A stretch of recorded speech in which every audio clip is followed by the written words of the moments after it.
Tudo começou em 1976, quando Steve Wozniak desenvolveu uma máquina.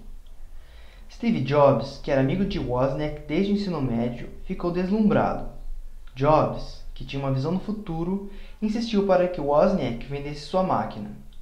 Isso fez com que no dia 1º de abril nascesse a Apple Computer, e a máquina de Wozniak acabou se tornando o Apple I. As pessoas não levaram o Apple I seriamente, e a Apple não obteve sucesso até 1977, quando o Apple II foi anunciado no evento de venda de computadores. O Apple II foi o primeiro computador pessoal que vinha num case de plástico, e seu monitor incluía cores gráficas. Era uma máquina que se destacava diante das outras. Graças ao Apple II, a empresa conseguiu crescer.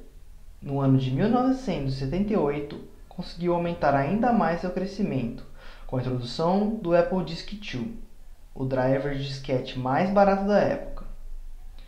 Em 1980, quando a Apple III foi introduzida no mercado de eletrônicos, a Apple já empregava milhares de funcionários. As vendas aumentaram e o mercado se expandiu, fazendo com que a empresa começasse a vender computadores no exterior.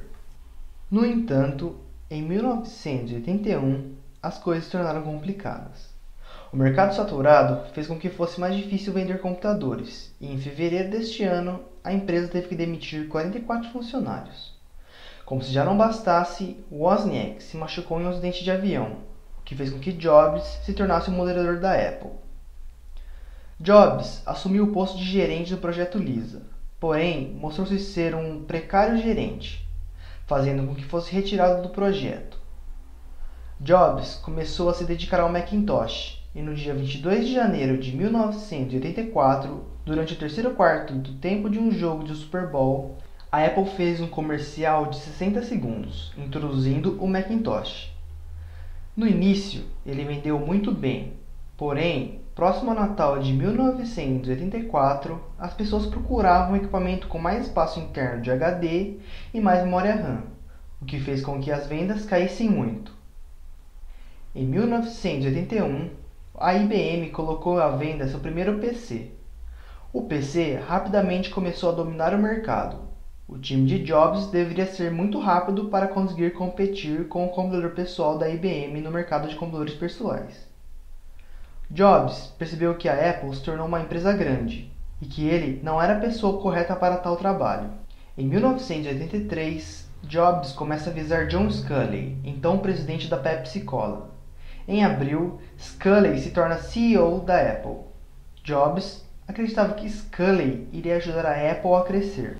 No começo de 1985, Jobs e John Sculley começaram a entrar em conflito. Por causa da queda nas vendas do Macintosh e a descontentação de Sculley em relação ao estilo de gestão de Steve, no mês de maio, Jobs é demitido. Após a saída de Jobs, a Apple entrou em crise, graças a um grande concorrente, a Microsoft. Sculley e Bill Gates, fundador da Microsoft, estavam numa guerra, sendo que Bill Gates se sobressaiu. O que salvou a Apple do abismo foi a introdução do LaserWriter, a primeira impressora laser da Apple, e o PageMaker, um dos primeiros programas de publicidade. Em 1987, a Apple introduziu o Mac II. Este foi um sucesso, exportando aproximadamente 50 mil Macs por mês. Tudo indicava que a Apple iria virar o jogo contra a Microsoft. No entanto, em 1990, a Microsoft lançou o Windows 3.0, que podia praticamente rodar em qualquer PC do mundo. A Apple estava em apuros. Para fugir dessa realidade, em 1991, a Apple lança os PowerBooks. No entanto, o fracasso de vendas do computador Newton, uma outra linha de computadores, fez com que Sculley perdesse interesse nas operações da Apple. Michael Spindler se torna o novo CEO. Em 1994, a Apple anuncia a Power Mac Family, os primeiros Macs baseados no chip PowerPC, processador extremamente rápido desenvolvido pela Motorola e IBM, para competir com os processadores da Intel. Em 1996, devido ao fracasso de vendas de computadores de baixo custo da Apple, Gil Amelio vira o novo CEO da empresa.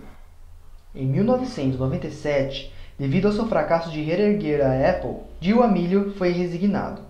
Neste mesmo ano, houve a volta do Steve Jobs como um CEO temporário.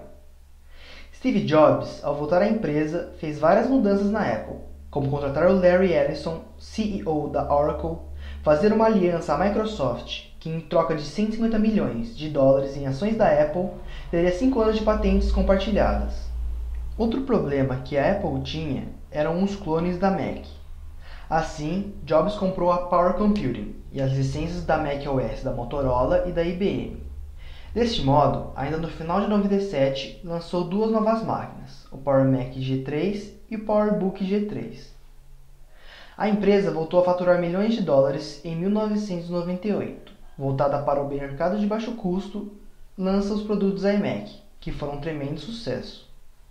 Em 1999, lança o iBook, nos mesmos moldes do iMac, e para os profissionais, o Power Mac G4. No ano de 2000, Steve Jobs não é mais apenas um temporário, e sim o CEO da Apple.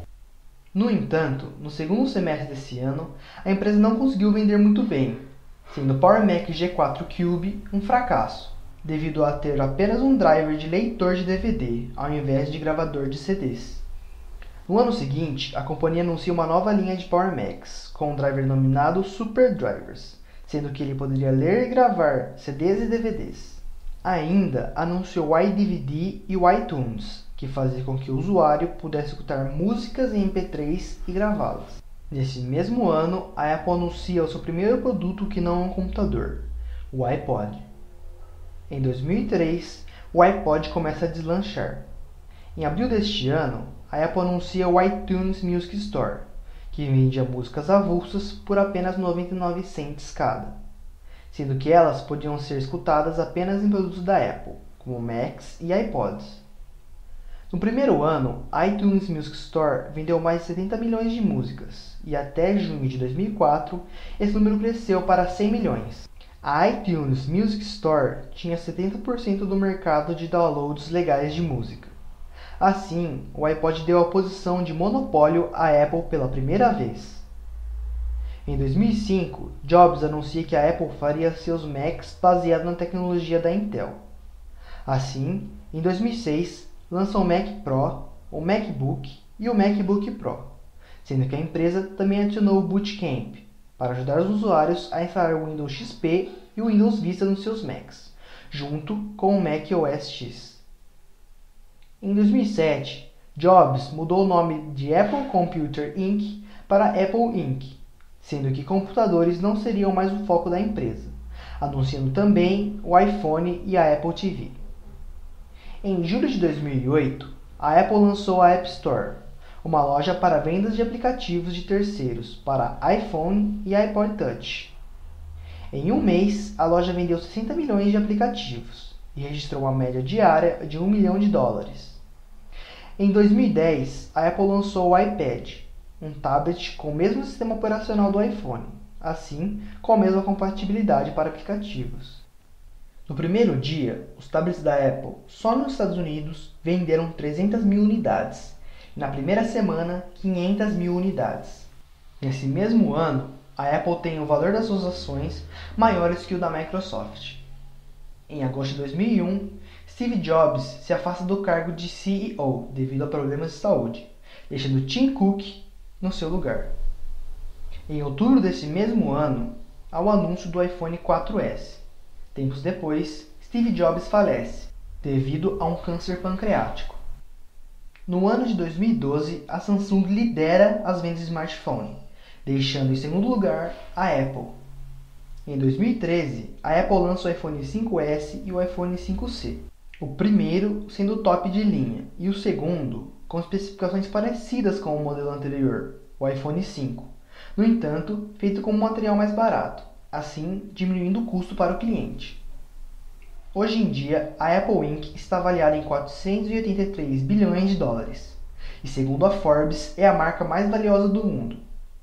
Seu plano para o futuro é expandir suas vendas para países emergentes, tais como a China, Rússia, Brasil, Índia, Malásia, Indonésia, Tailândia e as Filipinas.